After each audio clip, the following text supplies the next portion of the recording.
My kittens are 6 weeks old today, and that means that over the last week, they've been learning how to eat wet food. Good job, my babies. Hey, don't you guys want to eat too? Let's all have a snack. So I've had these little guys ever since they were first opening up their eyes, since they were just a couple days old. And that means that the entire time I've had them, they've been bottle feeding. Now, you always hear me talking about how those teeny tiny kittens are the most vulnerable they'll ever be. But there's another period of vulnerability that I want to talk about today, and that is the weaning period. Excuse me, Topanga. You want to be the star of the show. If you're not careful about how and when you wean your kittens, it can be a really dangerous time for them. They can decline in health, they can lose weight, and worse, they can fall into fatal condition if they're weaned too prematurely. So in this video, I want to talk all about weaning age and when is the right time to wean your kittens. I personally wean my kittens at 5 weeks of age. I find that this is when kittens do really well making that transition onto the meaty foods, and it's when their bodies are biologically ready to handle that transition. I'll talk a lot more about that a little later on, but first I want to say there are a lot of different opinions about when the right age is to wean your kittens. Depending on who you talk to, you might be told that kittens should be weaned at 3 weeks, 4 weeks, 5 weeks, 6 weeks. It really depends on who you're speaking with. Most of the time, these differences of opinion have everything to do with the circumstances of the caregiver. So today I want to talk about not the circumstances of the caregiver, but the circumstances of the kitten and what's best biologically for them. I know, you want bottle. Catalina is eating her meats pretty well, but she doesn't eat a full meal's worth. So after her meal, she still gets a bottle. Good job, Catalina. Okay, just a little bit. Shelters will often wean kittens very young, and that's because there's a lot of pressure on shelter workers to get them eating independently so they can be cared for in a foster home or in a shelter environment. You see, a lot of shelters don't have overnight staff that can be there doing bottle feeding, and shelters have a harder time finding foster parents who are willing to bottle feed than they do finding foster parents who are willing to take weaned kittens. So when a 3-week-old kitten comes into the shelter's only options might be to either wean them or to euthanize them because there's no one to care for them. So given those two options, I obviously understand and empathize with why a shelter would want to get a kitten weaned young.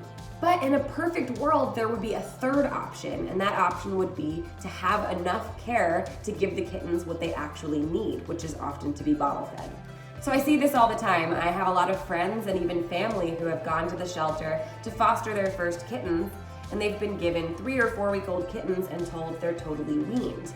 But when they get home, they find out that kitten actually isn't able to eat that well on their own, and they need the support of bottle feeding.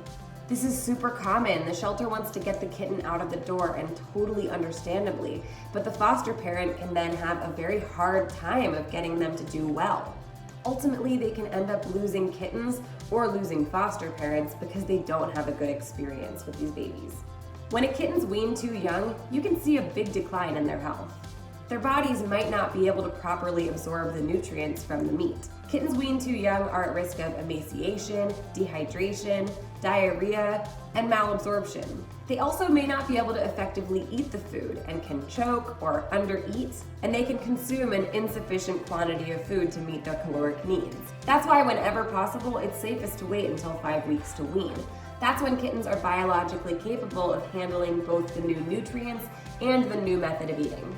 There are a lot of changes that need to happen to a kitten's body in order for them to be able to wean efficiently. At 3 weeks old, the kittens might have their first teeth, the incisors, but don't let that fool you. The incisors are not for eating meat. The incisors are really for grooming, and that's why at 3 weeks old, you start seeing kittens getting their first tiny teeth and engaging in their first grooming behaviors. It isn't until the kitten is 5 weeks old that they have both their canines and the premolars on the side of the mouth. Those are the teeth that are designed for shredding solids. Oh my gosh, look at Zuma and the strawberry. You are very cute. Yes, you're very cute too, Balboa. There are other biological indicators that a kitten is ready to eat on their own during this time, including that their eyesight and their coordination are improving rapidly. This means that the kitten is able to seek, find, chew, and swallow food totally independently. And it isn't just the visible body that's changing during this time. Internally, there are changes that are happening too. Inside the gut, the intestinal lining is developing villi, which increase the internal surface area and allow the kitten to properly absorb the new nutrients. This process is critical for ensuring that the kitten's going to be able to absorb all of those vital proteins and sugars through the gut. The digestive enzymes also begin to shift at the time of weaning. The lactase, which breaks down milk sugars, changes to sucrase, which breaks down the sugars present in meat. So even though you can't see what's going on inside the gut, there are changes that are happening at this time that allow them to wean properly. Kittens need to be given enough time to figure out this whole food thing. Even if they do show initial interest in the food, I see a lot of what I call meat nursing, which is where a kitten is actually suckling on the wet food. If you haven't seen my meat nursing videos, you have to watch them. It's very, very cute.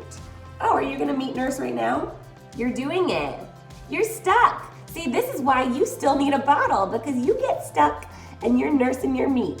You're a meat nurser. But as cute as meat nursing is, it doesn't give a kitten an entire meal. I mean, think about how we wean human babies.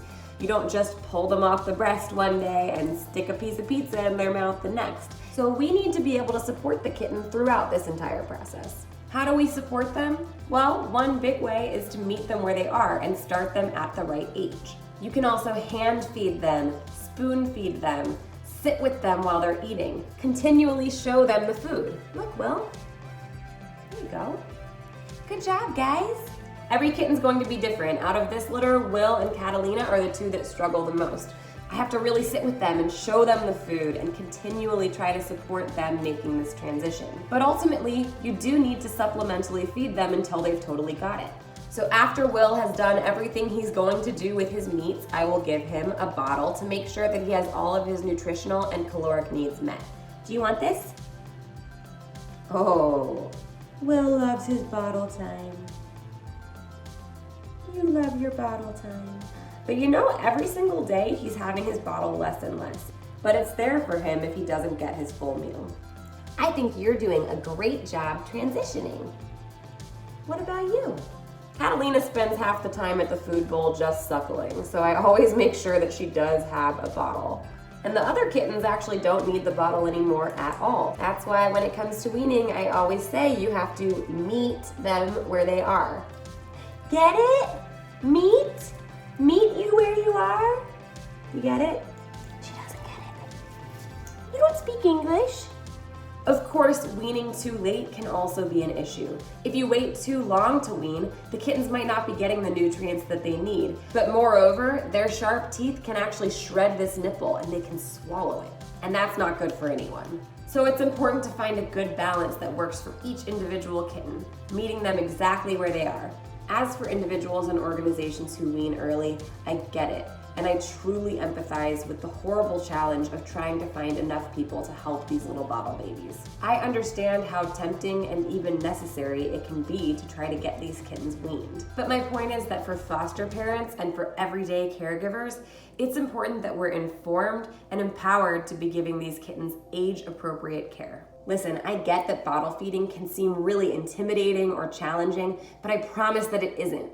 Watch my videos, learn how to do it properly, and you'll be a pro in no time. We need more people like me and you who are willing to bottle feed kittens so that we don't have to make these difficult judgment calls and try to wean them young. In fact, it's much easier to bottle feed than it is to care for an ailing, emaciated kitten who's not succeeding at eating on their own. When we give them the right care, rescuing kittens can be a snap. And when the kittens have a good experience, we have a good experience too. Oh my gosh. You two are a mess. You're the ones who need a little bit extra help with everything. But that's okay. Whenever possible, it's better to adjust the caregiver duties to meet the needs of the kitten, rather than to adjust the care of the kittens to meet the needs of the caregiver. My hope is that one day there will be fewer kittens in need of bottle feeding, and that those kittens who are in need will be able to be cared for on a timeline that gives them the best experience possible. Thanks so much for watching. Make sure you check out all of my other instructional videos about feeding kittens.